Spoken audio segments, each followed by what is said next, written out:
Trebuchet. Trebuchet. Oh, Shamey's a fantastic tool. I'm not a great painter. God, but they're such degenerates.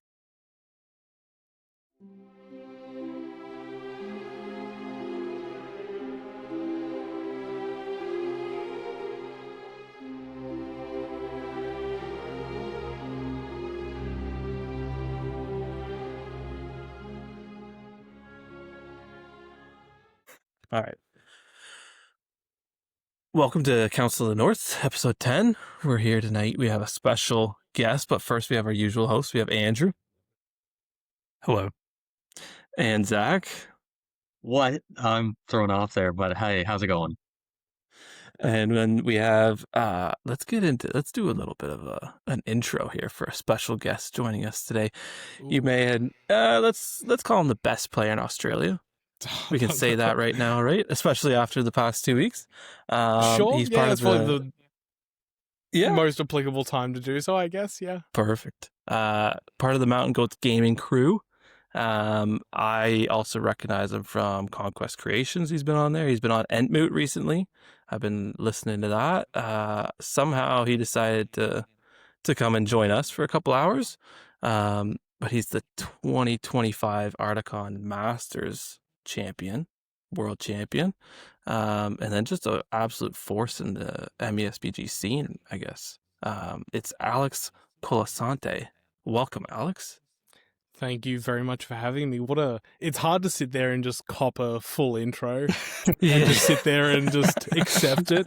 But no, thank you very much for having me. Very excited to just kind of get around and talk to people about the hobby, especially international audiences. Yeah, dude. We have a ton to talk to you about. Mainly, we want to learn about Australia and everything that's going on down there. But you've also just done this really tremendous feat of traveling halfway across the world and competing at Ardacon, which we all have been to and know. Like we've never been in the Masters like what you were playing in, but we know like what that weekend entails and what a whirlwind that can be. I guess let's just get it out of the way. Can you give us a bit of a description of Ardacon itself, what that whole week was like, and what a whirlwind or like some of the defining moments you took away from it? Yeah, so Ardacon is a collection of tournaments all wrapped into a 5-day bonanza of gaming is probably the start of trying to describe it. So the main 3 events really is the Invitational Masters, which is the winners of the big national competitions around the world, competing against each other. There's usually 16 to 20 players max. The teams tournament, which is teams of 4 to 9 players all competing to see who is the best team and the best overall single player. And then the doubles, which is happening concurrently with the Masters competition. But this is all 3 to 4 games a day, plus sometimes a game in the evening for 5 days straight. Yeah. So you're sometimes playing 16 to 20 games in 5 days. Meanwhile trying to drink late into the evening and adjusting to jet lag. So it's just a wild experience. No, that's pretty amazing, dude. How many did you play? How many games would it have been that you played this year? I ended up pulling out of the Chaos Inada because I just couldn't handle how it was going. So I think I did all 4 of the LCQ, which I didn't need to do. Because I'd already qualified for the Masters, just wanted to get some kind of games in. So 4 there, 6 for the Masters for 10, plus 6, so 16. 16, yeah, that's a lot. That's a lot of SPG, dude. Yeah. I think that's definitely grown since we were last there. Quite a few years. I think we were only still 3 days. Yeah. And not that many 7 games. years ago. Oh, wow. Yeah. Yeah. Do you know how many people were there this year at Ardacon? For teams, it was 115. 115. And I'm pretty sure, like, the last couple of years, it has slightly declined. I know as of, like, post-COVID, it was hitting higher hundreds, maybe into the 200s, but, it's kind of hovering that kind of mid to low hundreds. Yeah. No, it's really cool to hear. And we're probably going to get more into your Ardacon a little bit, because it's too good not to talk about. Fair. But first we have some of our channel just stuff to run through. So we're gonna kind of go through for our listeners the quiz questions and stuff like that. So Andrew, do you want to just hit them? We're gonna give people another week to answer the questions, but you want to just repeat the questions for everybody? Yeah. Our questions for this section, this 2-week segment. Question 1: what was the name of the father of dragons? Easy one. Question 2: what is the Sindarin name for Saruman? Another easy one. Question 3: what is the difference between Brego's stat line and the stat line of a regular horse? And I have an amendment. There are 2 changes. I said there was 1 last week. There's 2 differences. You can name either one. Those are my questions. Those are the quiz questions for Are You Smart or Are You Zach? Right on. For everybody who has submitted a 500-point list, thank you for doing that. This will be the last episode where we're asking for 500-point lists. We're going to switch it up after this. So if you want to get one in before we close it down, message us, comment, and any way you get it to us, doesn't matter. But boys, it's shame point time. Shame points. Let's go. Yeah, what's Shame the current Shame running chart here? is here. He holds it up to the camera, but nobody can read it. I guarantee nobody can read it. Zach, true, give us a full rundown. Give us a full rundown here. First up, we got me. I'm sitting on top with 3 shame points, winning at something. Will is second with 2 shame points. Barbazan's holding firm at nothing. That's right. And we have a chance for a guest to get a shame point this week. Has our guest, Alex, have you done any painting recently? Of course. I would never bring shame to the guest community by not painting. Oh, good. No, honestly, the only time I really take a downtime is usually straight after a tournament. Just, I'm too tired, don't want to paint, but I've had enough time. I've got back, did a Ayano on foot for a commission for Tyler as like a King of Men. Been doing some Goblin Lineman for my Blood Bowl team, which has been kind of the secondary game at the moment to just kind of blow off some steam and roll some dice. And looking to get started on my birder soon. That's the plan. Nice. Ooh, Will. Is this a Birder's Horde coming out soon? Yes. Dude, I'm in love with that list, man. I ran it at 600 for a bit, and it was awesome. And I'm gonna try and play it at higher points and see if it can still do something. At 600, do you play Hill Trolls? No, double Warg Chief and a Captain. Yeah, okay. Double Warg Chief, nice. Oh yeah. That's really nice. Just take models off the board. That's all they need to do. Yeah. Okay. So all 0. Right. I was for sure we'd get a guest. shame point out of the guest coming off of jet lag and everything, but that's respectable. No, but when you wake up so early and there's nothing to do and you're just kind of twiddling your thumbs, and sometimes you it's a good point. Yeah, right on. Zach, did you paint? I did paint. I got some stuff done between our last recording session. Not a whole lot, but I did get some stuff done, so I avoided the shame point. What about you? Yeah, I dry brushed. I had 20 elves. I dry brushed the gray and the white. I'm gonna slap chop the heck out of them. Just get them good enough to get on the table. I'm excited for it. Andrew? Yeah, I did do some painting. I didn't post a picture of that. I posted a picture of me drilling a literal hole through my finished display board for a secret project that you can see this weekend if you come out to the tournament. But I did do some painting. Still on the sprue here. Oh, yeah. Drew's egg. Are you putting the bats on or no? Are you going I'm gonna to put the bats on. Describe it to the viewers or the listeners? I mean, 3 out of 4 of us know what this was just by looking. Only one of us didn't. Zach? Okay. Well, there is a reason it's called Are You Smart or Are You Zach? Thank you. Yes, painting up Drew's egg. Just painted a whole bunch of like goblins and Khazad-dûm stuff for my display board. Nice. To use all the cool models. Sweet. That's awesome. Try to get that vote. Yeah. Otherwise, any local listeners, just a reminder, October 25th, season finale. We want to get as many people out as we can for our season finale. All three of us are going to be there, maybe. But that Last week wraps we're all up. out. This week we're all in. We're all in with a maybe. We'll see. We'll see. I'll be We're all in Um, with a 50% chance of making it. Yeah. But that's it for us. Follow our Instagram, blah blah blah. Hit buttons, do whatever you want.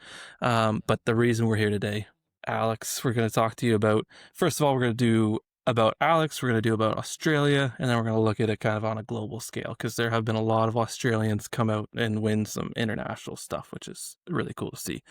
But Alex, can you tell us first of all how long you've been playing and how did you get into the game?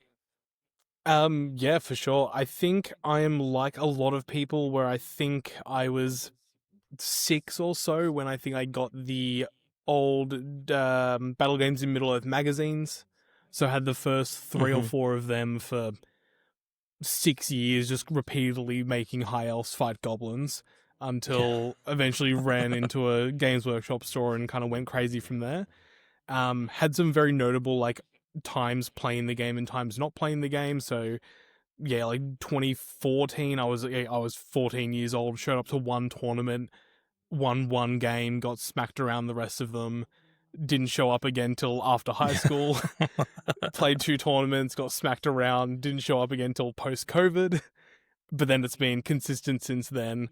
But yeah, started very very early and just kind of been on and off over the years. Kind of the classic like later years of high school during COVID wasn't in it at all, but something always brought me back, I guess. Yeah. It's crazy how many people got into the game from the magazines. I hear that like most people I talk to that have been around for a while, it's always those magazines that got them into the game. Yep. Yeah, but what about I guess you talk about tournaments back in 2014 and then tournaments now in Australia. Is there I know it's a huge place. Like, is there smaller pockets of communities? Do you have like a national league? Do you have, how does that all interact? That's a great, like you said, we are quite separated. So other than within our states, there's usually one community around the capital city, and then maybe 1 or 2 other smaller communities. Right. So for myself, I'm in Victoria. So Melbourne is the big community. We're all kind of one amalgamous group of people, but we have like the Geelong community that's like an hour and a half away that will usually mingle and kind of go to their tournaments. They'll come to ours, but that's fine. But obviously going between like us and Sydney is a 10-hour drive, which we do occasionally. So we're doing like usually twice a year. We'll probably go, I'll take a group of people and we'll go up to Sydney for some of their big tournaments. But it's very hard to like consider ourselves one group when that's kind of the minimum distance to interact with another 50 plus players. So there's no national league whatsoever. There is a national Facebook group. Yeah. That's probably the best you'll do. So I know Queensland, one of our other states, has a league very much like the GBHL. The tournaments have certain points. If you go well in those tournaments, you get points for the league, etc., etc. From what I understand, there was an attempt to do so down here 8+ years ago. It didn't get lifted off the ground. There have been talks of recently trying to do that. I've been looking at trying to do, well, not me, but others have been looking at doing like an ELO system to try and just generally rank players throughout the course of a calendar year rather than, so it's not something you can strive for. It's just like an interesting thing to keep track of. Right. But yeah, so it's very much on a kind of state-by-state basis, going to those tournaments, occasionally traveling interstate, but yeah, there's no ultimate prize or anything we're looking for. It's just bragging rights, really. Yeah. The talk of like setting up a league, is that something that you'd be really into? Or is it more the ELO system that you'd be kind of interested in? The league is very interesting. I think there's obvious benefits to getting people in and the people up the top having something to strive for rather than just going to tournaments. But I think it could create like that. I've gone to my 5 tournaments. I podiumed in 4 of them. Why would I go to another tournament? Which I don't want to see happen. I don't want to see also the big players not feeling like they're allowed to play not good lists at those tournaments because Yeah. I have to, because I missed the first 4 months of the year and I need to catch up on points. Yeah. Like I know Jay from MGG had a kid at the start of the year and basically wrote off the year as I can't go to enough tournaments, so I can't go for the league. So I guess I'm just going to play some fun lists, which Yeah. is great, but also a bit of a shame when he is a competitive player. Yeah. That's a little wild. And you would consider yourself to be competitive? Like, are you playing lots of games in Melbourne and that? Yeah. Yeah, no, absolutely. Like first and foremost, when I'm playing games, I'm playing to win, whether it's depending on the list I'm taking, even if it is a not as meta list, I'm still looking to play. I think not trying to win is bad for the game and bad for like the social contract you've signed up for, assuming that you're both there to play and play to win for Yep. sure. But yeah, I'm regularly getting games. Tyler and I live about an hour. We're on different sides of Melbourne, so it takes us about an hour to get to each other's places, but we're usually catching up for weekly games. There's plenty of weekly and fortnightly catch-ups. Jacob from Conquest Creations is like half an hour away for me, which is Yep. relatively close in the suburbs. So we're catching up weekly for games, so definitely playing a good amount every week. And then tournament wise, are you guys like your community host a lot or? For our resources, yes. On the grand scale of things, that doesn't means not a lot. So realistically, I'd say we probably have 12 tournaments a year in Melbourne, which doesn't sound like a lot, but once you kind of add that, realistically, if you care enough about the game and you are slightly competitive, you're probably going to go to at least, hopefully, one interstate tournament. I'm planning to do 3 or 4 trips this year out of state, Nice. so that'll be two road trips and at least 1 flight. Yeah, that's So that'll take that obviously that number a bit higher. yeah, that's some dedication, man. To be Unfortunately, flying it's to How, kind tournaments. of necessary, Yeah. which is a bit sad. How pricey is it to fly with from one state to another in Australia? Too much. Yeah. Look, prices at the moment aren't great. So, I have paid as much as for like a 3 hour flight from Melbourne to Brisbane. I've paid as much as like 500 Australian bucks. Sounds like same thing Yeah. as here. It's so expensive to It's travel gotten within Canada. really rough. It's ridiculous. cheaper to fly to other countries than to fly within our own. Like, makes no Yeah. sense. Yeah. Yeah, it's ridiculous, especially when like compared to booking international trips, being like, well, distance wise, it's not matching up. Like even like the plane trip from Melbourne to Sydney is maybe an hour max, and we're hitting minimum $300-400, and it's just like, Yeah. why are we just not doing the road trip? It's probably more fun. It's a bit cheaper. Like, just makes no sense. Since we're on That's rough. flights, what was your flight path looking like going to Manchester? Awkward. This year I was Melbourne to Dubai, Dubai to Manchester, and then on the way back just London to Dubai, Dubai to Melbourne. So it's 14 and a bit for the long haul section, and then eight or so hours for the short bit from Dubai to Manchester or Dubai to London. Yeah, it's pretty horrific. I That's can't think of brutal. anything worse. I'm decently tall and about as decently wide, so planes aren't exactly the greatest place for me to exist on. And I can't sleep on them either, so that's fun. Same. It's terrible when you can't sleep. Yeah. You think, our what's the worst you 7-hour can do? flight was bad enough. Yeah, talk over each other one more time, okay? Yeah, Zach's known for having awful internet, so we apologize ahead of time, Alex. No, that's fine. But I guess you talk about Blood Bowl and stuff. Is that kind of a way you kind of relax and get like I know we talked about it before, where you keep kind of your hobby alive by mixing it up every once in a while. Is that kind of something you do? Do you play a lot of other games or? I am a big board game player, so definitely play a lot of board games, and like it was nearly 2 years ago now. I started running Blitz tournaments, which are 200-point Lord of the Rings tournaments, just to mix things up. They're kind of half an hour, 45-minute games, which was just something different.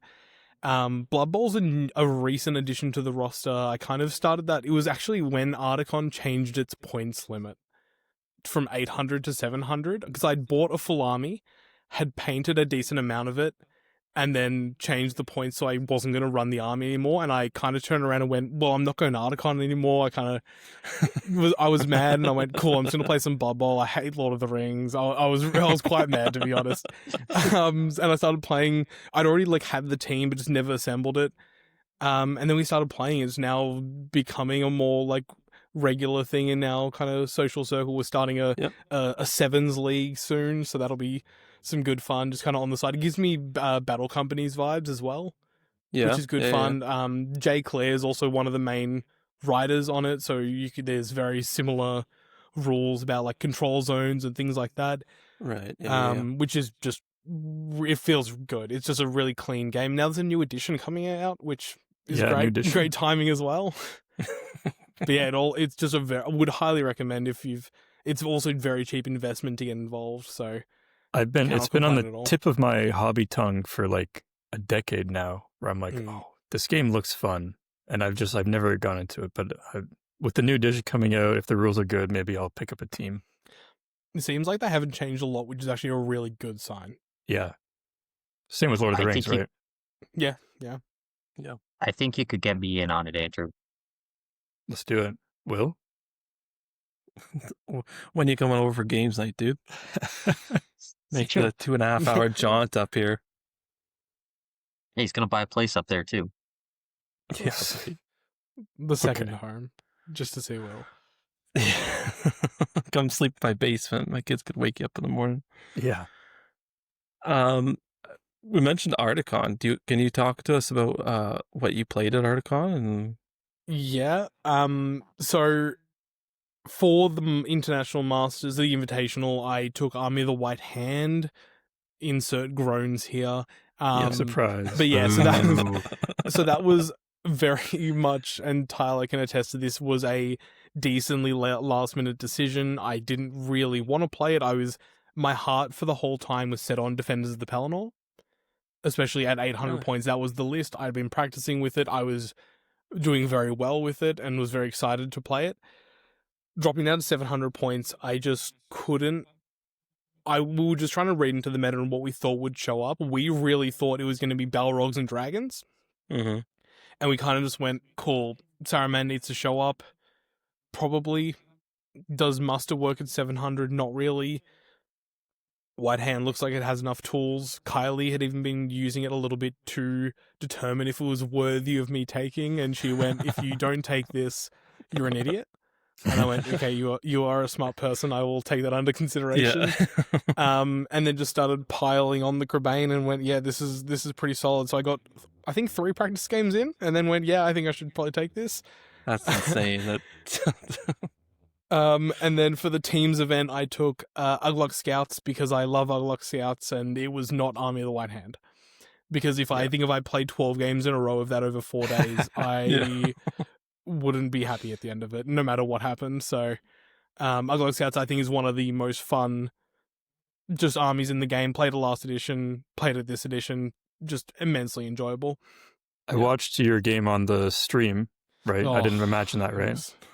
No, that's correct. We all Australians were horrific on stream. It really sucked. Oh, I thought you're fine. The army looks fun. You just ran up the board and didn't let him touch objectives. It was really cool. Yeah, to see. Look, you don't feel bad about, especially because I was at 700 points. I had 6 heroes with 50 models, and I know a lot of the Europeans are running 4 heroes and a drummer.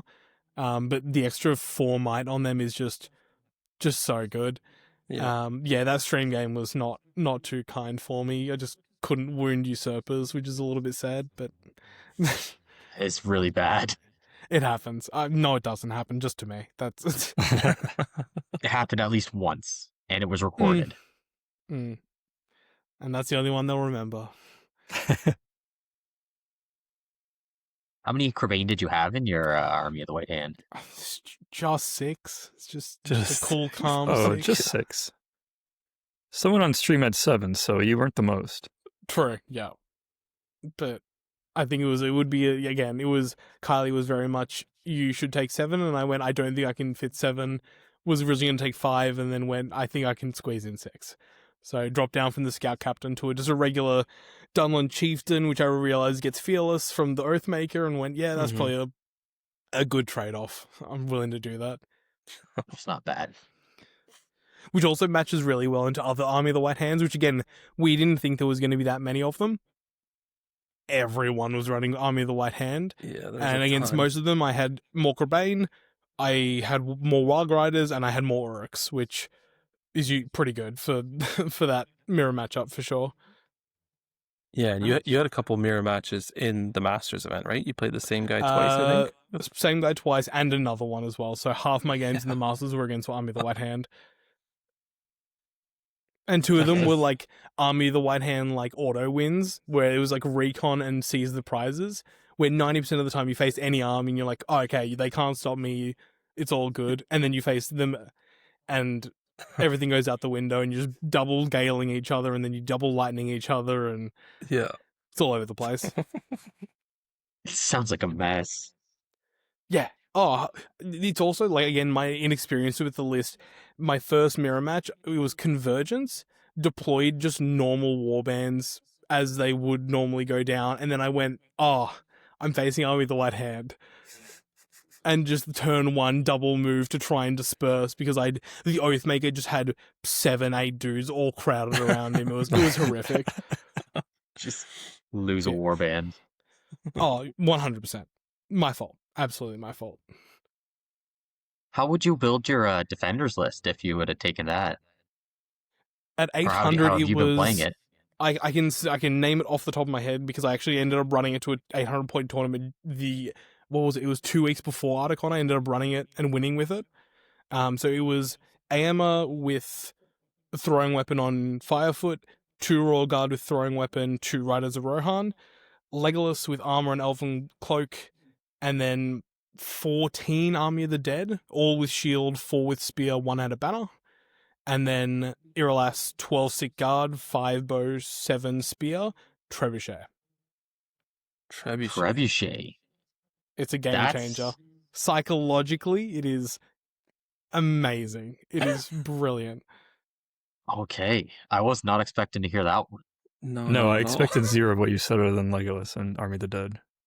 Yeah, Hey, I man. think Iralas is also just like, because he just sets up the defense 8, Blades of the Dead, fight 4 plus 1 to wound in the back.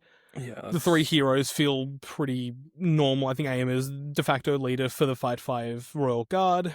He's also just, the 12-inch horse is so good. Mhm. The Trebuchet just wins you every shooting war as long as it's not a Galadriel or a Shadow Lord, I guess, but you just any Dales, any elf gun lines, any of it, you just the hypothetical is everything hides. Legolas stands out in the open to be the spotsman, and he just goes, "Big rock over there, please." And the big rock sends a group of people, so people can't sit back against you. And when they move up, they either clump up and hope that I don't roll the 6 on the scatter, or they spread out. And my army moves so fast with the 8 Yeah. inches and AMR that I just attack a third of their army and just try and run through it, which, ended up working. I That's love that list so interesting. much. That's I would highly recommend. I want people to take it. I'm in the middle of writing like a mini VO essay about why I think it's so good. And everyone kept telling me Army of the White Hand destroys it. And I was like, nope, I reckon it holds up. I played Army of the White Hand and destroyed it, and it felt great. But yeah, I would highly recommend people try it out. It holds a special place in my heart. It's just, it feels so good to play. It's one of those lists that you have so many different ways you can build it to. It gives you a lot of variety. The army bonus is pretty good. It's a fun rule too.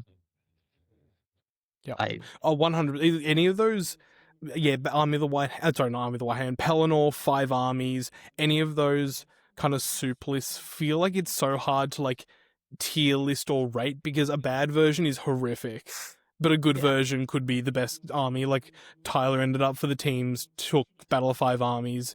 We were trying to cook it up, and it ended up being just a really, really solid list because it just has so many tools you can put together. Yeah, 100%. Back to Army of the White Hand. Do you think there should have been any changes this past FAQ, or do you think we're sitting in a spot where Army of the White Hand is going to be okay and people are going to figure out how to beat it? I think I don't. So my first, I have statements. My first statement is it is good. I don't think it's that good. I think it has, and there's a reason I was worried about fighting into a lot of matchups. Any fight for slightly spammy list is exceptionally scary, just because they just run through you for the most part. Dale, Arnor, Army of Erebor, horrific. Would hate the idea of it. Right. There are a couple things that I think are pretty good. Crebain are pretty good when they have Fearless and reroll ones to wound and line of sight for Zaraman. Probably chuck them up 5 points. Taking only 4 every 100 points feels at least slightly more manageable rather than 5. The other one everyone talks about is Grima. I think he's stealing might. No one had an issue last edition because he could be pinned and slowed down and things. But I used to take him on a horse anyway, so as soon as you compelled someone away, he would move 10 inches and then usually be with the battle line anyway. Make it an intelligence check to move through enemy models. Makes it about a 50-50. It means you can still kind of pin him and make it annoying, but it's not impossible for him to be annoying. If you want to put him up 10 points as well, go for it. But it's not those solo things aren't making it an impossible list. It's the culmination of all those little things. Like, I don't think the lightning bolt is that bad in isolation. I don't think the gale is that bad in isolation, but having all those tools means that a good player can make it really annoying to play against, for sure. Right. All right. Well, let's hop back to Australia and kind of your scene where you are. I mean, I'm part of the Australian Facebook page, and I love the meme wars and just the general dissing of the Great British Hobbit League. But what's kind of the vibe of your community when you go to an event? Like, I noticed one of the ones we mentioned on the podcast before was a recent tournament. I think it was the Siege of Ered Luin. Yeah, we saw all the pictures from that, and like the amount of display boards and the amount of like armies that just looked amazing was insane compared to like what we see for our scene. Are you hobby driven more so in Australia, you find, or are you what's that vibe of your community? I think at the absolute minimum there is a paint to play. So even those who are competitively driven are heavily incentivized, if not bullied, in painting to at least a battle ready standard with fully based and fully painted.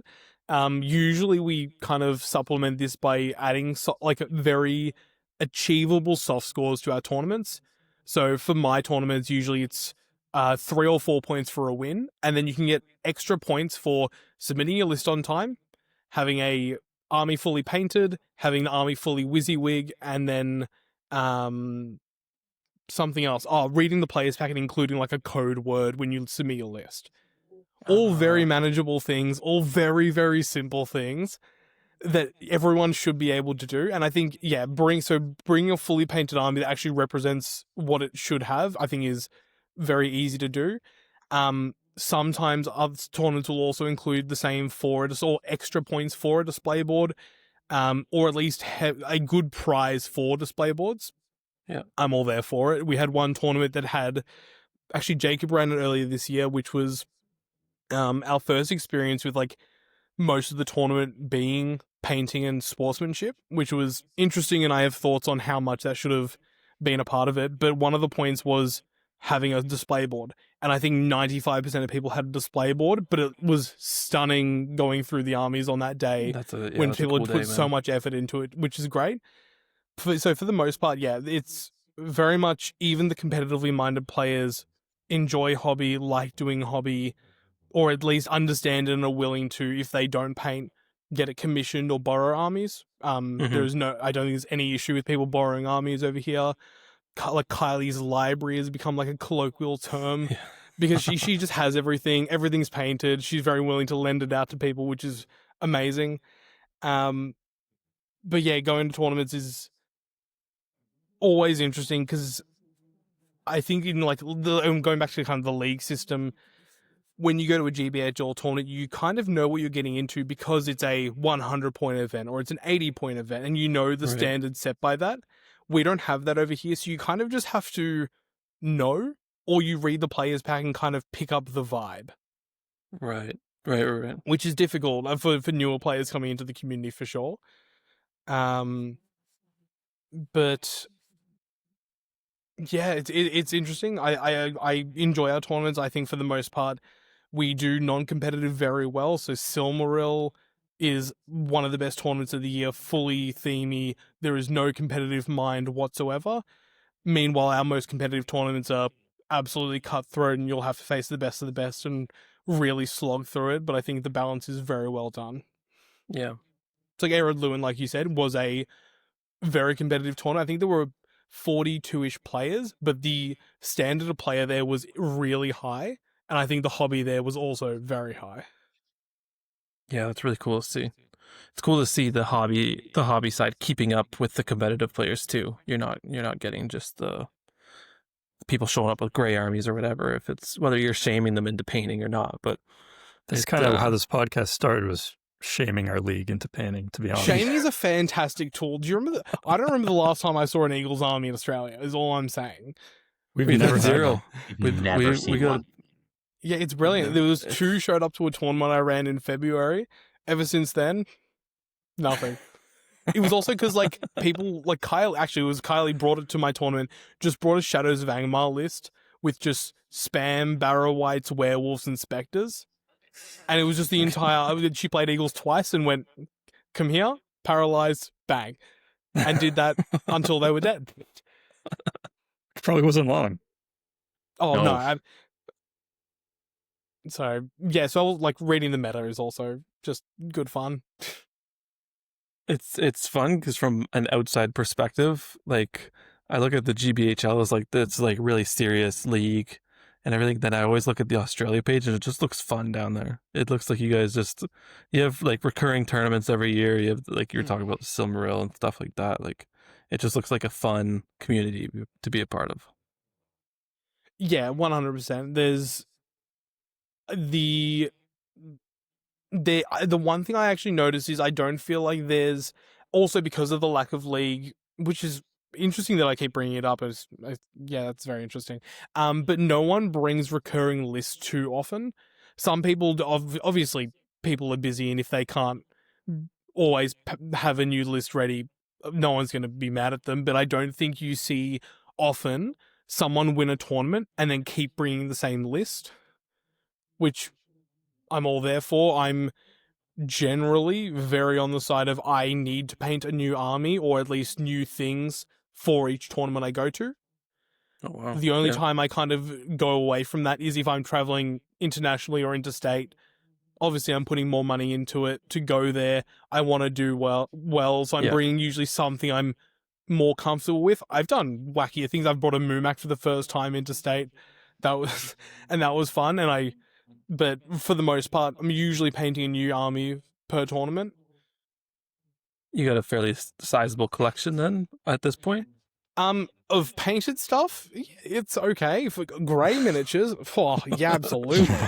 I'm a smaug of the grey unpainted stuff, absolutely. Yeah, I That's have nice to things in hear. faction. Sorry, go for it. I was just gonna say it's nice to hear that you like going to events and stuff for you is like a good way for you to get stuff painted. It's like, okay, you know what? I'm going to a different tournament. I have these models that have been here. I want to play this list. I'm gonna get this painted now. Good like motivation to get it done. Oh, 100. I think if I didn't have that, I would not paint nearly as much. It's also good fun. Like I've gone to tournaments and had other people painting at the airport or painting like the night, like staying over at my house and like painting till 3 a.m. the night before. And it's just good fun because you just have so many people that, again, you just want to paint new armies and want to do that. And I'm sitting there going to we have someone in our group that has played Rohan possibly since they were out of the womb. And I'm just like, come on, you please play something else. So finally pushing him to go and paint a Minas Tirith army was a great success for our local group. So we didn't have to play him again with the same Riders of Theoden army. But yeah, I think diversity of army is just great. And we've got a lot of new players coming in as well at the moment. So getting them to be able to see multiple armies is really important. Rather than here's your 14th Lothlorien list, deal with that. Yeah. You say there's a lot of new players. Did you guys find it's because of a new edition, or do you guys do anything to try to draw people in, like big cons or anything like that? Like, I think the new edition was definitely something that has drawn new players in.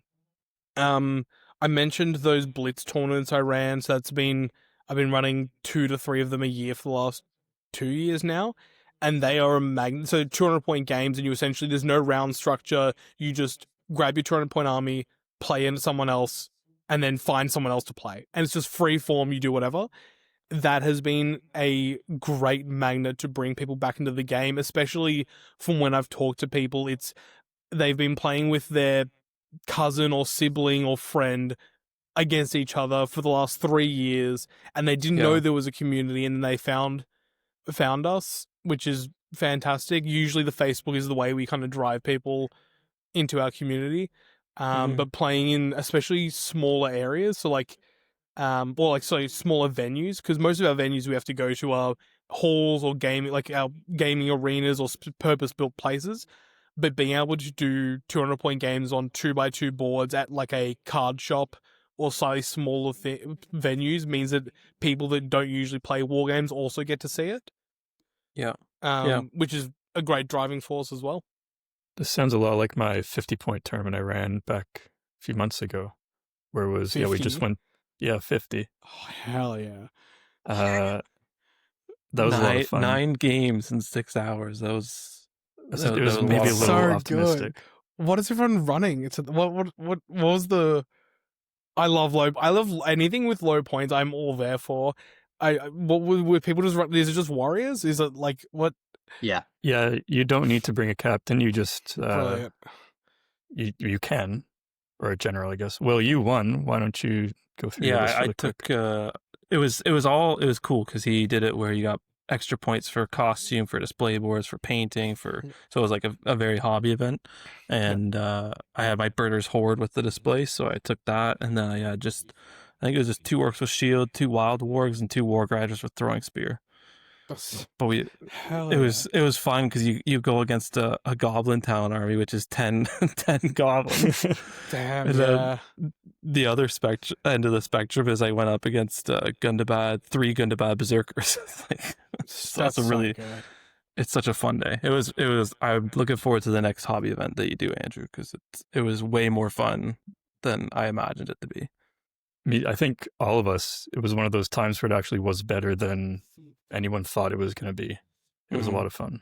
I do have plans for another small points thing in the future. It's also, again, such a not only for the game, but also for the hobby aspect, it's such a manageable number of things to do. And it feels so much more achievable than when you're sitting there. Even for like a normal army at like 600 points, you're looking at 30, maybe 30 models. That's a sizable task for a new player to even come close to achieving. Yeah. The 5 models? 5 models? Yeah, absolutely. Do 5 models. That's cool to hear that Australia is growing, or at least you're seeing some new players on. 100%. Yep. Yeah, we kind of struggle with that. It's what we've been focusing on, is trying to get returning players to come back and new players as well. League-wide. How spread out are you guys? Maybe. Go ahead, Will. Sorry, the entire league from end to end would be, I don't know, what's Windsor to Ottawa? 10? Oh, like 8 hours? Probably? Yeah, but You have pretty. But that's like the widest it gets. Mainly, everybody's kind of around a central hub. We're kind of all in the 3 to 4 hour range at most. Yeah. I'd say But even, yeah, yeah. we run tournaments. I think there's definitely monthly tournaments. Sometimes two a month. But we're capping at like I think 22 was a big one recently. We had a 28 one in the spring. Like that's kind of been our ceiling for a long time. It's more like 16 players. Yeah, for That's a good most of them, average. yeah. Yeah, that's fair. I So- think, yeah, because we typically, I think in Melbourne, we kind of go 20 to 50. Our biggest events do clock in, though, at like 65, 70 for like the big ones. And we're looking to push that more. Like this year, I know Jacob's big tournament is Battle Hardened in November, and the space can fit 100, and I think we're hoping for 80, which would be Yeah. amazing. And saying that, like, talking to some of the GBHL guys, being like, yeah, there was just easy 100 players. I'm like, that's crazy to just rock up every weekend. There's a tournament somewhere, and they always have Yeah. 50 plus players. I'm like, that's ridiculous. That's crazy. Yeah. It's insane. I think when we had Club Leon, he was like, "There's over 2,000 players this season, and 150 tournaments." It's like, oh, that's insane Well, numbers. He said they'll have like 3 tournaments a weekend. Yeah, Yeah, Like 2 to ridiculous. 3 tournaments a weekend, every weekend. Just having that many options is crazy in itself. We're scared to schedule a tournament within a week of another one. We're like, oh, we need to Yeah. give it a break. We don't want to go too hard. we're scared to get 2 in the same month. Yeah. But speaking of GBHL, I mean, when we went to Ardacon in 2018, we got to meet Kylie and Matt, and Joshua Lance. They were all up there that year, and so we got to meet Kylie, who eventually won, and then now we get to meet you, who eventually won. When you cross over from Australia to other leagues internationally, I'm always curious, is there a difference? Like, we're all playing the same game with the same rules, but do you find that the way Aussies play compared to English, is there a difference that's noticeable to you? Yeah. Yeah, absolutely. Without a doubt. And I think it goes even before you start playing the game. Like, when we're prepping for Ardacon, we are specifically going, cool, we have to play on English boards against English players and French players and Polish players who play certain lists and play certain ways. And we have to take that into account when we're playing and writing our lists. So, without overgeneralizing, sitting back and shooting isn't as looked down upon elsewhere as it might be in Australia. Generally, it's kind of, oh, I have the shooting advantage. I'll still deploy on the 12-inch line. I'll shoot for my 3 turns or so, and then we'll fight. Right. But last year when I went to Ardacon, there was no issue deploying in the back kind of 2 inches shooting until they're not there anymore. Greasy. Which I guess happened, and I think it's just again, there's nothing wrong with that as long as that's what your community is signing up for. So it seems like over there it's very much, if you have allowed me to sit back and shoot and win the game on shooting, that's your issue with list building, not my issue with the way I play the game. Whereas over here it's very much, cool, I have the shooting advantage, I'm going to gain my advantage from it, which is taking off 6 models, however many. And then I have the advantage, let's play a game because you've paid to be here, I've paid to be here, I don't want you to walk away not wanting to play the game. Yeah. But obviously when you travel internationally, we just have to accept that that's what we might run into. So, and that's why the Trebuchet was on the Ardacon list for me, which was, I just invalidate a lot of lists that want to sit back and just sit there shooting. And as soon as you invalidate that option for them, what happens next? Mm-hmm. So was, understanding that. Sorry, go for it. Go ahead. Finish your thought. I was just going to say, so yeah, being able to, what do we do against gun lines? And also, generally, I don't think it's slow playing, but I think we like to play generally faster. I know Right. Tyler is scary fast. He, whether it's subconscious or not, will have already planned his full move phase. You will finish moving. He will be done in 2 minutes. and you just don't have a second to think, and it's just really tough to try and like have a moment to think and assess what's happening, because he's just always done his movement already, and it's just almost automatic for him, which is really awesome. But when you run into some players that go, I need 15 minutes for this move phase because it's really finicky, Yeah. and you're looking up the clock going, okay, there's half an hour left, I need 2 turns to really do what I need to do. Yeah. So you just, whether it's you need to be able to play faster yourself to get it even going even faster, or from the start knowing I need 10 turns for this game, we need from the start, I need to be on it and really, really moving in order to actually play the game. Yeah, 100%. How was how were like the Ardacon boards and stuff compare? I know Australia, you guys have a ton of terrain on your boards. What was it like it at was Ardacon good. this year? And no, it was definitely better than last year. I can say that Mhm. without a doubt. It was very much better. They did have the same classic, so like the 3 tents with the 2 forests in the corners and the 2 Osgiliath ruins in the other corners, or like the fields was definitely Right. one of the boards.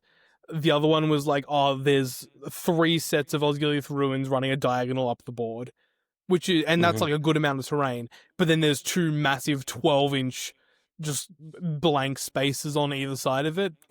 So anyone bringing, I don't know, 2 Swift Reload Avenger bolt throwers might have had some fun shooting those around the board. Yeah. It's also one of the interesting things, because we were playing some just random practice games the days before the tournament. They love to match the terrain to the battle mats. So say there's like, a battle mat with like a little town layout with like some roads and things. They will place terrain specifically to align with that. So there will be no terrain on roads ever. Wait, sorry, Which, I don't think I understand. What do you the gaming mat yes, on the gaming mat. So when there's a road or a puddle or things like that, they will not place any terrain overlapping those things on the gaming mat. Oh, really? Which is like, when you look at the board, it looks nice because there's not a house Yeah. in the middle of a road. But when you then take a step back and look at it from a pure gaming aspect, there is just these massive lanes, because obviously a road is generally straight. There's Mhm. just these massive lanes of just open area, which, again, for competitive viability for like arguably the most competitive big tournament, isn't fantastic. Yeah. I think placing terrain in a thematic way is important, but I think not at the sacrifice of the competitive aspect, Yeah. if that's what your tournament is trying to do.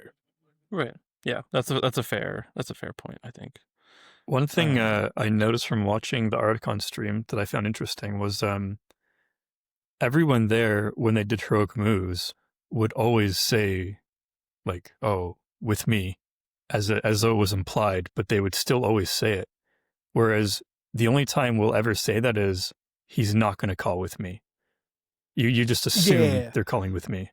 But at Ardacon, Yeah, they always said it. 99% of the time, at least for us as well, it's very much, I'm either calling without me, which is, I'm not calling it, or I am obviously not calling it because I'm charging the dude that called it on your side, etc. Over there, it felt like especially the French players more so, like, will specifically call with me. And so I think some of us, in response, wanted to make sure that they were understanding what we were doing, so also calling in return, which is part of the language barrier and dealing with that as well. Yeah. I've also heard a horror story. I don't know if it was at Ardacon, but I've heard previously that someone won a heroic move off, moved their hero, implying calling with me, and then the opponent called out and went, "Oh, you didn't call with me. It's my heroic move now." Oh, Which is no. horrific, and just, That's sportsmanship right there. yeah, you'd assume, but, and I don't know how it was eventually ruled, but even having to deal with that is just horrific.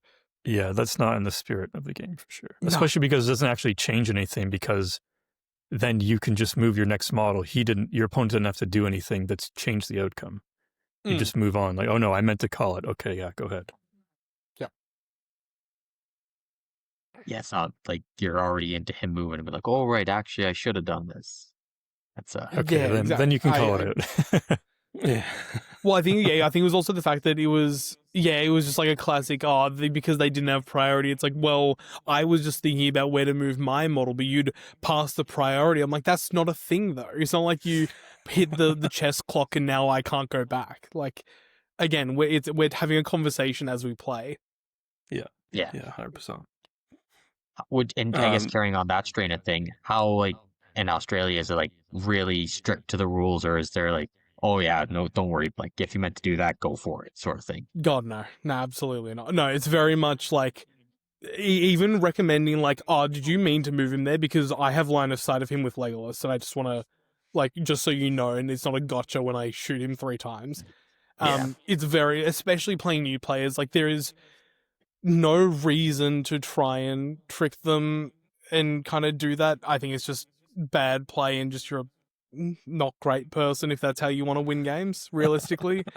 There's obviously times to be more strict about it, and especially like moving and line of sight's a really big thing, and I'm very picky about line of sight because people just don't play it the right way, and I hate it.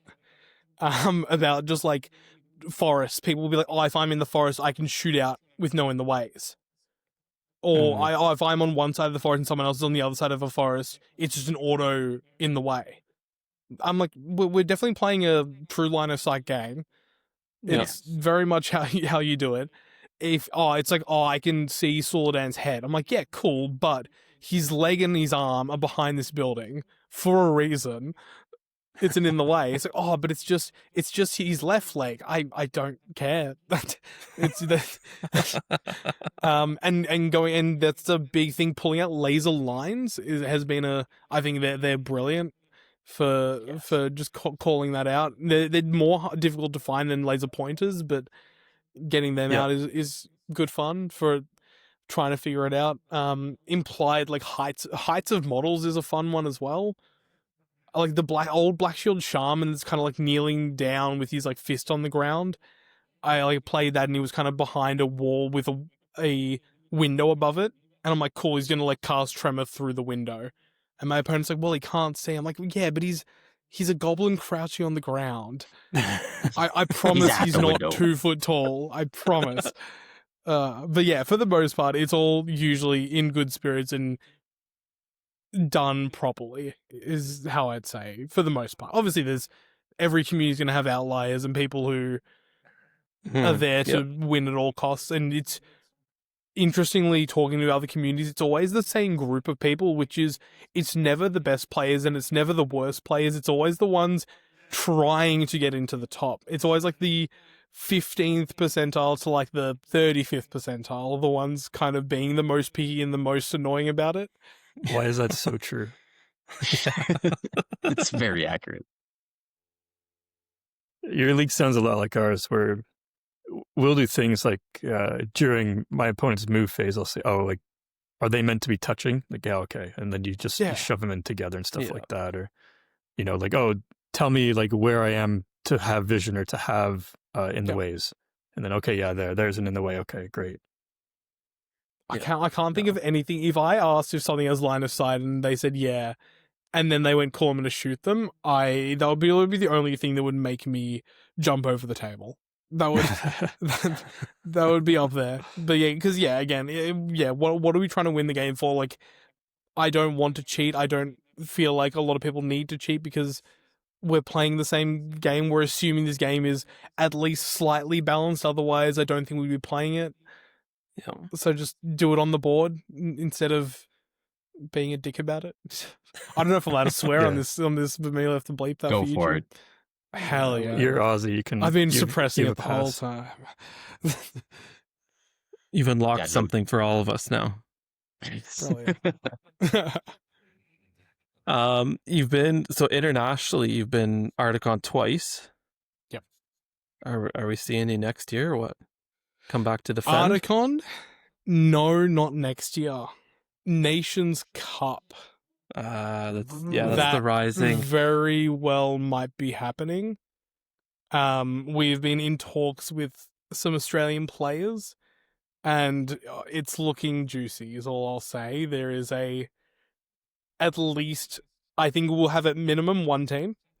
maybe 2, maybe like 1.5 with some more international mercenaries, but I think at least the A team hopefully will be a very good contingent. I'd I'm be very excited to excited. see. I'd be excited to see that lineup. It's also great because a lot of people don't know people that don't produce content, and like per capita, we have way too many Lord of the Rings content creators. It's insane. Like realistically, between like Noobs and Men into MGG into Green Dragon and Two Towers, like there's just too many of us. We should probably stop. But on Conquest, I can't believe I've nearly forgot Jacob. But yeah, there's too many of us, and I think most of people only know them, but we definitely have better players out there for sure. So hopefully we can convince at least some of them to come along and join us in, I think, Italy, which is also that was also a factor in us considering it. Yeah. I think if it was in England again, probably not as likely, but Italy's enough to convince enough of us for sure. Yeah, I think what was Nations Cup in Poland this year? Poland this year, yeah. Yeah. That's that'd be really cool to see. See a team of Aussies come over and take the cup.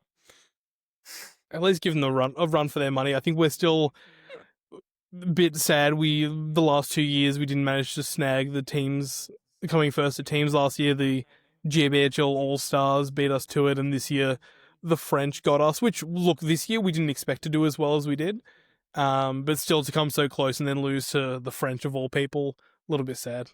Devastating. You were second this year. Were you second the year before as well? Second last year as well. Yeah. Yeah. This is not a good Yeah. trend. Devastating, truly. Sounds like second at the Nations Cup. Don't say that. How what a horrific thing to say. That's so bad.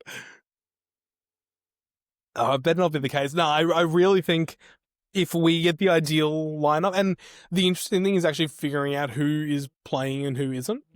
Because if we hypothetically have 10 people come across, we don't have a league, we don't have rankings.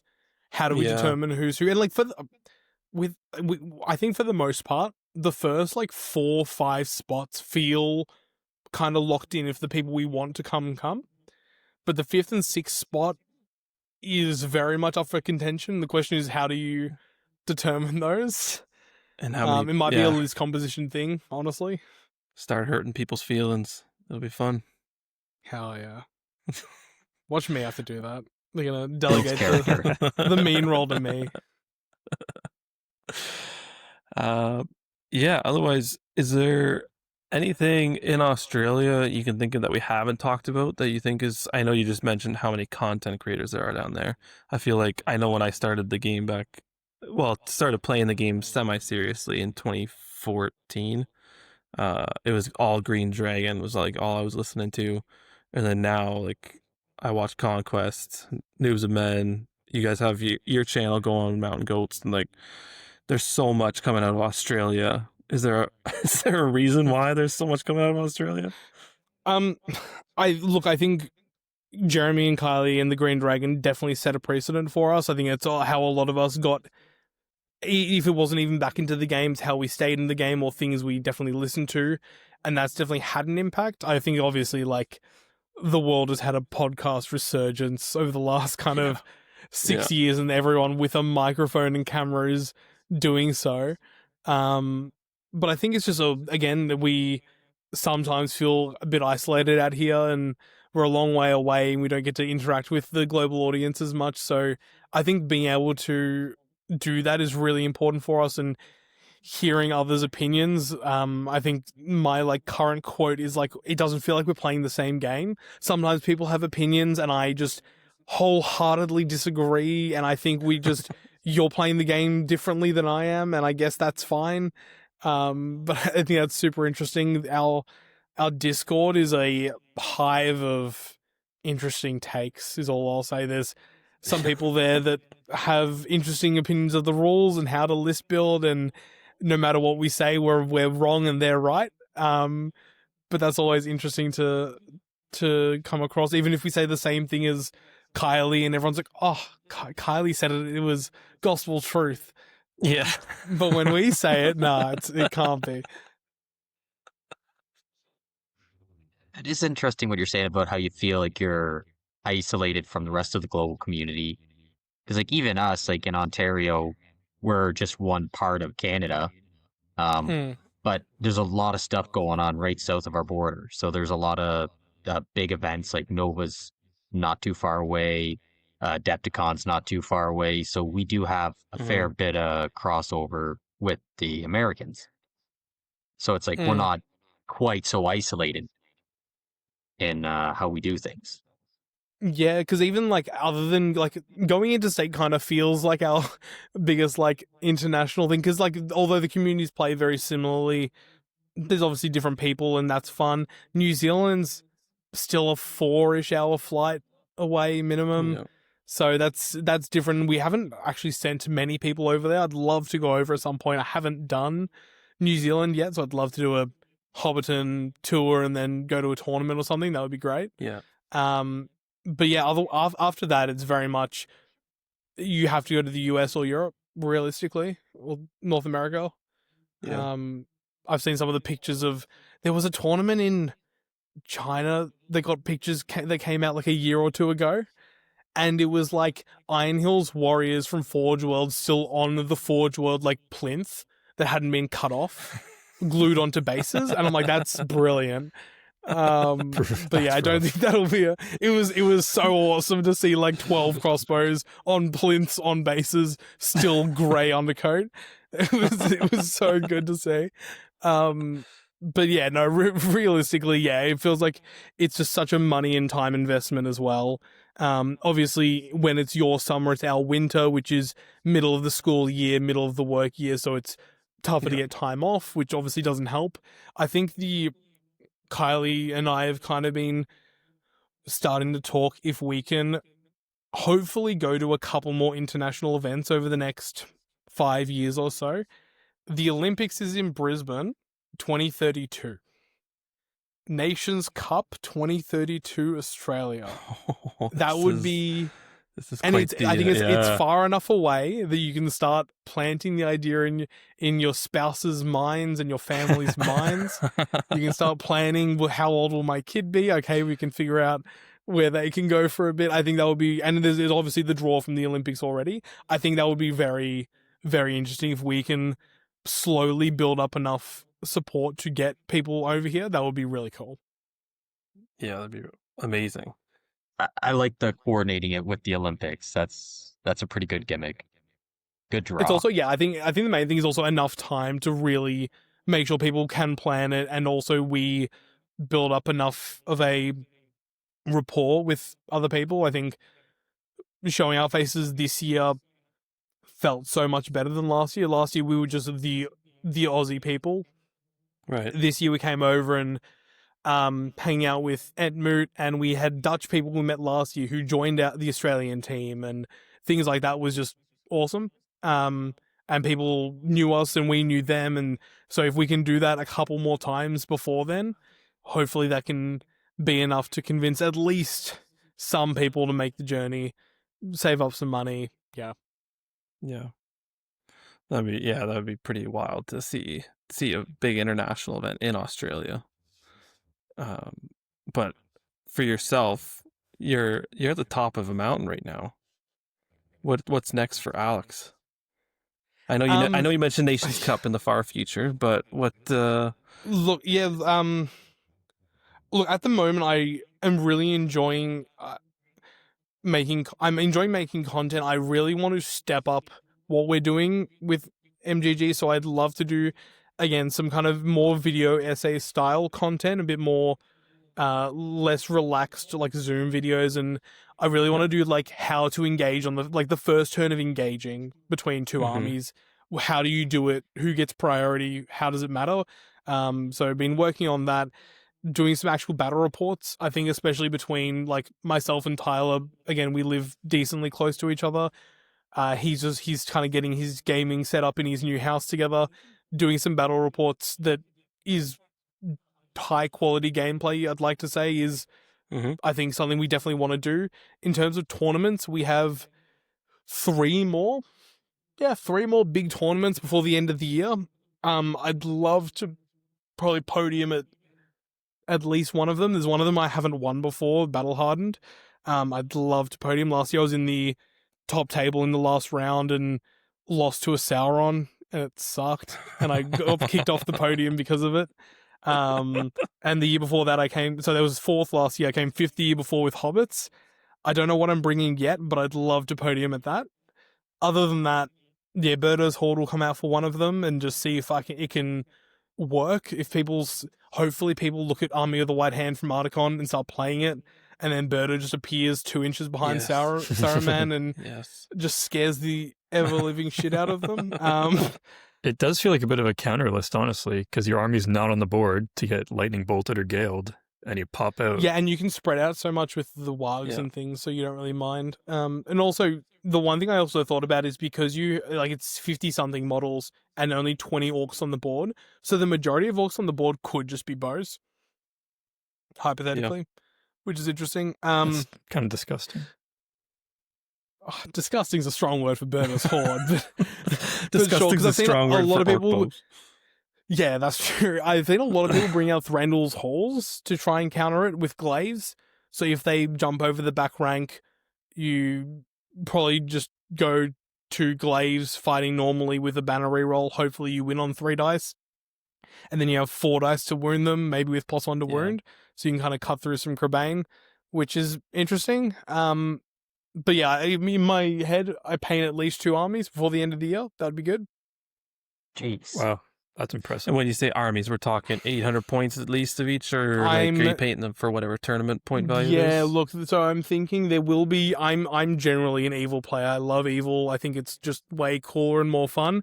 There will be at least an 800-point good army. I'm looking at my big whiteboard of tournaments and things coming up. So 800-point, I might bring an elf army of some description.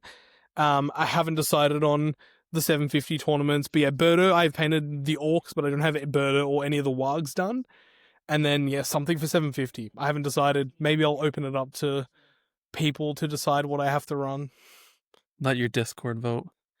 God, but they're such degenerates. They're gonna make me play something. They're gonna make me play Path of the Druidin or something that I just don't want to paint. What is this? I think I opened it up at one point and kind of asked people like, hey, "What do you want me to play?" And people immediately were going like Khazad-dûm, and I'm like, not only do I think Khazad-dûm are too good for what I'm trying to achieve with like playing a tough army, I just don't want to paint dwarves. I don't want to. I think Khazad-dûm is one of the most boring armies in the game, and I don't know what it is. I just don't like them. Worst dwarf army in the game, in my mind, not play experience, but Dwarves they in just general do are nothing so for boring. me. Wait, a couple of Army, dwarf Army of Erebor, very cool. Enjoy the Iron No. Hills versions. Khazad-dûm rubs me the wrong way for some reason. I don't know what it is. I just don't like him. Morally. Morally. I don't know. I can't explain it. Just never liked him. That's the one dwarf army I can kind of stand. I dislike all dwarf armies, but Khazad-dûm I can kind of handle. But For the most part, I'm an elf hater, but I think if there's anything that's going to make me play an elf army, I have I've actually been commissioned to do a Thranduil and elk on the scenic base. So I'm That's sweet. starting to paint that up, and I'm just kind of really enjoying it. So I'm kind of like, what if I do my own Thranduil? And maybe that'll carry on from there, perhaps. that'd be pretty sick. Do you do a lot of commission work? No, not much. I think I tried early on, and I really struggle to paint an army for however long I do, and then give it to someone else. Essentially, I know I'm getting Right. you're obviously Yep. getting paid, but it feels like it's just getting sent somewhere else. I also, because I even once bought a commissioned army and then never used it and then sold it back because I just can't. I need to paint my own armies. So here and there, I've mainly done all hero armies. I'm probably going to do my first actual army and see how that feels, and go from there. But I've done Erebor Reclaimed and done the whole company in Dane, and that was great fun. And I really enjoyed it. I feel the Yeah, same way. All the commission stuff I've done, I was like, I could be painting my own models right now. regardless of how much money I'm getting. You know, Yep. it's so much work. And then playing someone else's like giving your army to borrow to someone, like that's good. But for me, I would never want to borrow another army and play it, and then get, I don't know. It feels weird. It's the Yeah, roughest. I've done it though- once and I didn't enjoy it. Yeah, yeah. The best model I have painted is one that someone painted for me, the Watcher in the Water, and I refuse to take it to tournaments. I'll bring it out of my house, but then even if Oh. someone's like, "Oh man, that's an amazing Watcher," I have to sit there and like shamefully put my head down, like, "Oh yeah, It's I not didn't mine, paint it. yeah. It's not mine." Shout out to Justin Bertrand, excellent painter here in Yeah. the OSBGO. Yeah, Yeah. it's insane. It's better than anything I'll ever do, and now it has to sit in my closet. Yeah, it's especially when like buying and selling minis. That's one thing. It's like when people are like, oh, like well painted army. I'm like, I'm going to strip this and repaint it. I don't care if you spent 3 hours basing this. I'm scraping it all off. Yeah. There's something about doing it yourself, bringing it. I mean, I'm not a great painter. I am just so average, but I still like bringing what I've done because it's part of the hobby. It's sit Yeah, there, part of the hobby. paint it up yourself, put your whatever color scheme you want into it, your passion, and be like, I'm gonna do this. This is my goal, and then I get to enjoy being like, here's my fully painted army, and I brought it to an event. And then you get tabled in 3 out of And 4 you games. get tabled and cry. In the We end, it definitely is a hobby. struggle. Like, Sorry, go ahead, Alex. no, I was going to say, in the end, it is still a hobby. Like, even though I think for the most part, it's like the game is the main draw for a lot of people. Part of it is that kind of other side of it where it's sitting, listening to a podcast, listening to music, just painting, and that's, I think, great. What were you going to say though, Andrew? Yeah, just exactly that is a good part of the hobby. I think people miss out on that. And at Will's last tournament and at my hobby tournament, we had all these display boards and fully painted armies, and it was so much better. I think everyone can agree that is so much better. And our league really struggles with people showing up with gray plastic, not based, not even one color, not even, it's rough. It's rough to play against, especially when you lose against it. It's like, Oh, gosh, You're losing to gray plastic. it's the worst. at a Or tournament, losing to especially, primed. it's horrific. Oh, the only time I can excuse it is leading up to a tournament. Like because I am trying to paint new armies each tournament, and I like to try and get practice games in. I'll often show up with 3 undercoated or half painted armies and practicing them until I choose my army. But once I'm locked in, I'm painting it. It's going to be at the tournament. It's going to be fully painted and based, no matter how much sleep I do or do not get beforehand. Yeah. Yeah, it's just a travesty to look across the side of the board. It's a great piece of terrain. You spend so long, and then they've just put no effort in. It just sucks. Yeah. Yeah, it does suck. It feels way I better to guess- play with fully painted stuff that you did, for sure. And there's probably a bit of difference too if you're just playing like a friendly game with a local guy. It's like, okay, yeah, if you're not fully painted, it is what it is. Like you said, you're testing different things out, seeing is it worth putting the time into this for the next tournament. But for when you're going to a tournament, you got multiple games in a day. It's nice to have something complete. Yeah, 100%. So there's now 2 leagues we've interviewed people from, and both of them have said that pretty much everyone plays fully painted. All you OSBGO listeners, okay? You're spoiled. You're spoiled rotten. Paint your armies. It's especially cool to hear Australia's not. There's no like whip. You know what I mean? Like the GBHL, it's a requirement, but in Australia, it's just full on shame. So It's shame and the occasional tournament points hanging over your head. That's Yeah. definitely, I think, the way to go. Like, look, peer pressure is in the right circumstance. Maybe bullying is good sometimes. That's that's the clip for this. That's the clip. episode. Yep. Start. brilliant.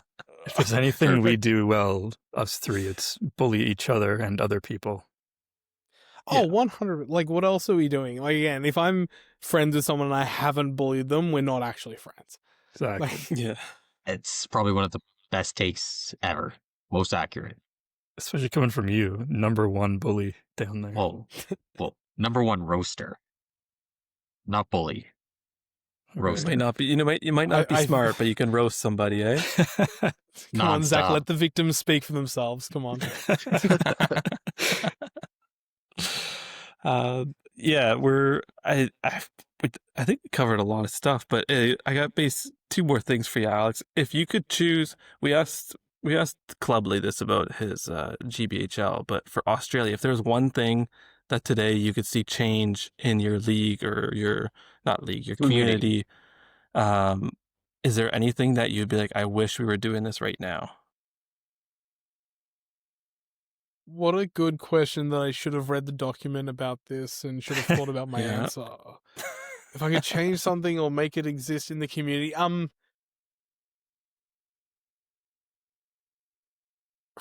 I think the easy one is like just the forming a league immediately and everyone just accepting it. No, legacies, openness to different takes on legacies. If I could make everyone open to either non-legacy or legacy events, is what I would do. Down here in Victoria, and from what I understand, 90% of Victoria, 95% even, is very much some tournaments are going to be non-legacy, probably the more competitive ones. There's going to be a decent amount of tournaments that are pro-legacy. That's totally fine as well, usually the more chill Mhm. tournaments, and everyone's cool with it. No one's being like, oh, why isn't this event a legacy event, or why isn't this event a non-legacy event? It's just kind of, that's how it is. Some other places, somewhere that I won't name, some of them are very much, if you don't allow legacy, we won't show up, we won't support your tournament, we won't go to future tournaments, and I think that's crazy. Yeah.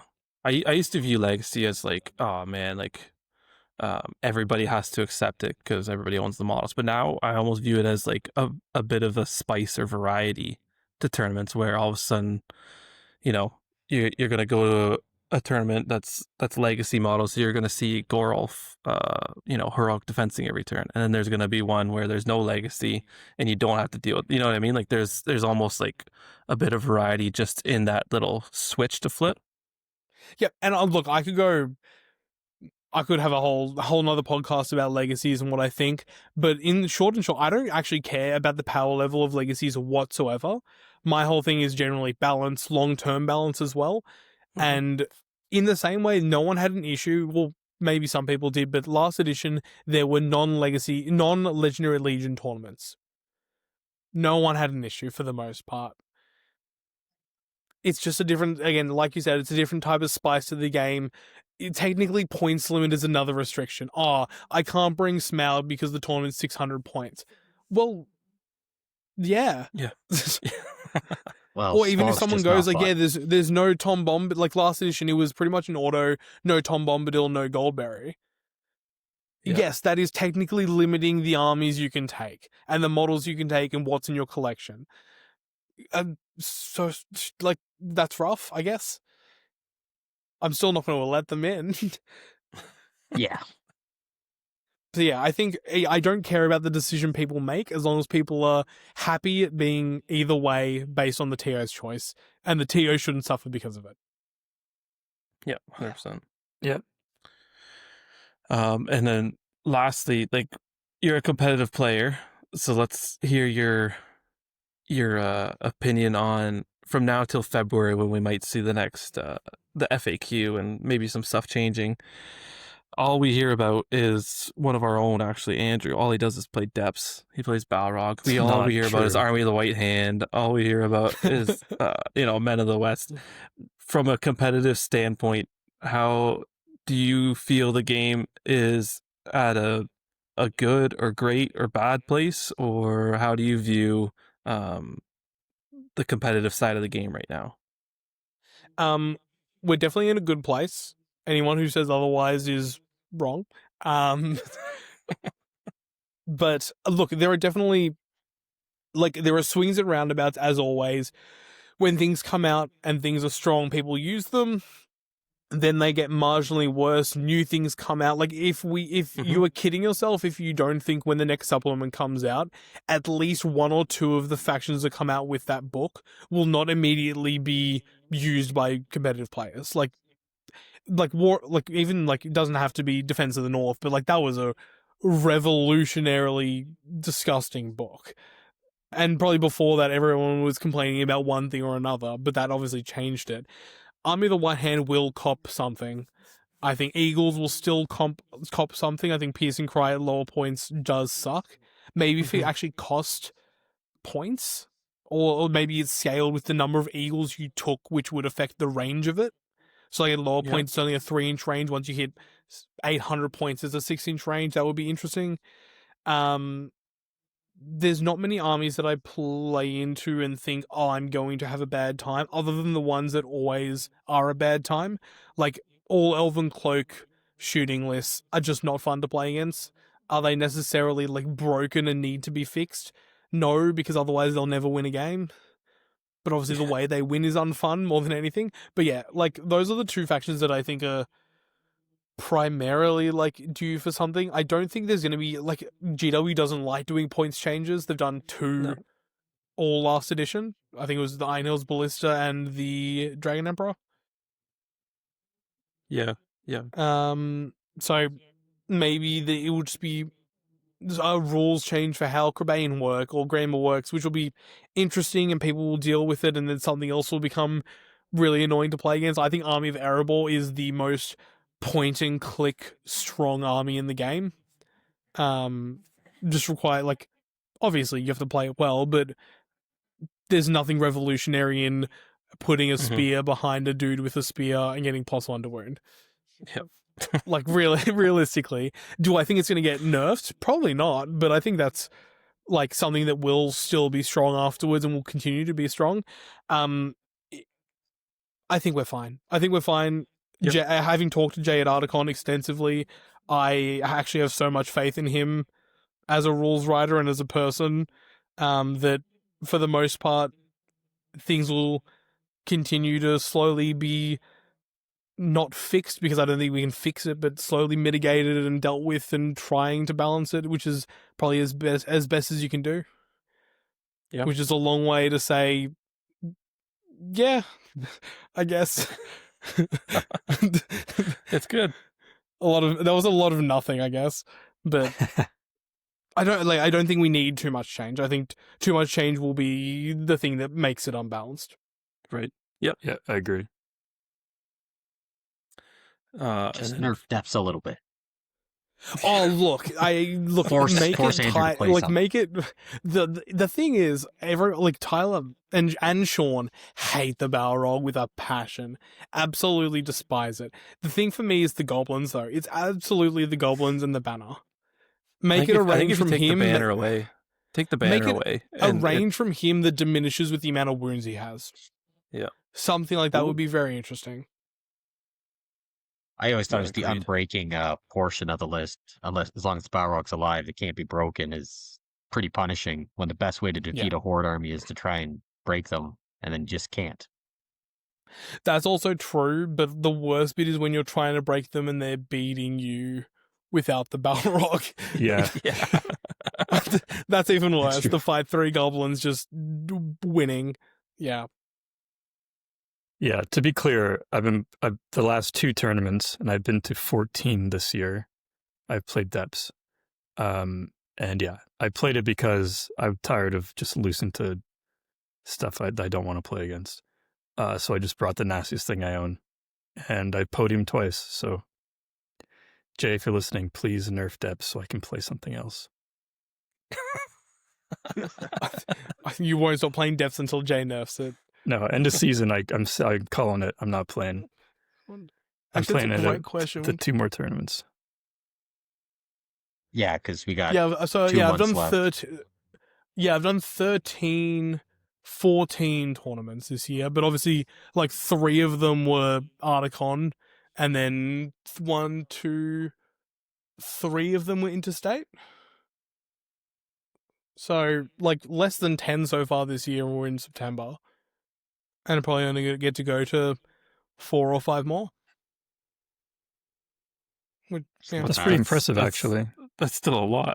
Yeah. It was also interesting just how many we're actually running, like, year to year. Because it's generally the same people running the tournaments. Actually, I'd love more TOs. I had to bully, again, bullying's good. I bullied a friend to running a tournament. He ran a tournament with like a little gimmick, which is 2 heroes in the list get the kill count. Yep. And that was it. And it was fantastic. And I just need more people to run tournaments. That's it. Even if it's one day they run, we have local gaming stores that charge literally nothing to host. Mm-hmm. I think people are more than capable of running very small tournaments, and they should do it. Yeah, I agree. Yeah. Could you tell us before you go a little bit about Mountain Goats Gaming and kind of what you guys do over there? Yeah, so Mountain Goat Gaming is made up of 4 Australian gamers, myself, Tyler, Sean, and Jay. We generally talk about the game, armies, do army list reviews, and just talk about the game and the competitive parts of the game. We have a Discord that we really enjoy actually being in, so we're often there discussing lists, discussing tournaments, playing random games. Not usually Lord of the Rings, because I'm only just dipping my toe into TTS, and Mm-hmm. it's interesting. But in terms of talking with the community, the Discord's a fantastic place to reach out to us, and we're fairly active on there. But yeah, just anything kind of competitive about the game, we're usually talking about it. Nice. Yeah, I look forward to. I hope you do the in depth kind of like you were talking about the initial engagement or army in depth reviews and stuff. I'd like to hear some of that stuff for sure.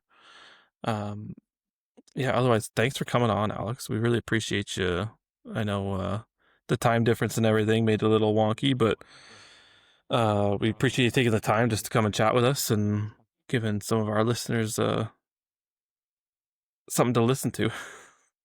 No worries. No, thank you for reaching out to me. I was pleasantly surprised to have people ask me to be on. So it was good to hear again other people from a different place, and just making it's actually very refreshing to hear someone else align with our views. It feels like us, you guys, and maybe the Dutch are all very much on the same wavelength.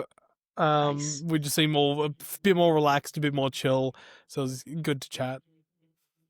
No, it's awesome. Thanks so much for coming.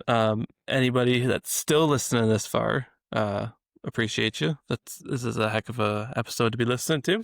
But otherwise, follow us on Instagram, Council of the North. Quiz questions, Andrew. I'll come to you in a second to repeat them. Submit a 500-point list.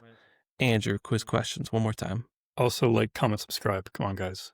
I'm Hit bullying you buttons. again. It worked last week. Hit bell. Hit the bell. Comments Leave were a comment definitely up. because of something. They should leave a comment to ask for different guests or something. I don't know. Yeah, They there have you go. That's a good idea. suggestions for other guests. Who do you want to see get a shame point? Drop it in the comments, and we'll have them on, and they might get a shame point. If you don't comment, you should feel shame. Let's take it a step further. We bully the audience into commenting. There we go. Worked the last No time. more content until you comment. Oh, that's a dangerous game. That might be. We're done Guys, now. don't worry, we have getting 4 reverse burner. bullied. We have 4 burner accounts. It's all good. We'll just- True. Okay, questions. Again, leave a comment. This is the questions. We're going to answer them next week. Question 1, what was the name of the father of dragons? Question 2, what is the Sindarin name of Saruman? And 3, what is the difference between Brago's stat line and the stat line of a regular horse? And a correction, there are 2 stats that are different. Say either one or both. Sweet. That's it. That was awesome. Paint your models. Hell yeah. Paint your models, everyone. Paint your models. Definitely paint your models. Hell yeah.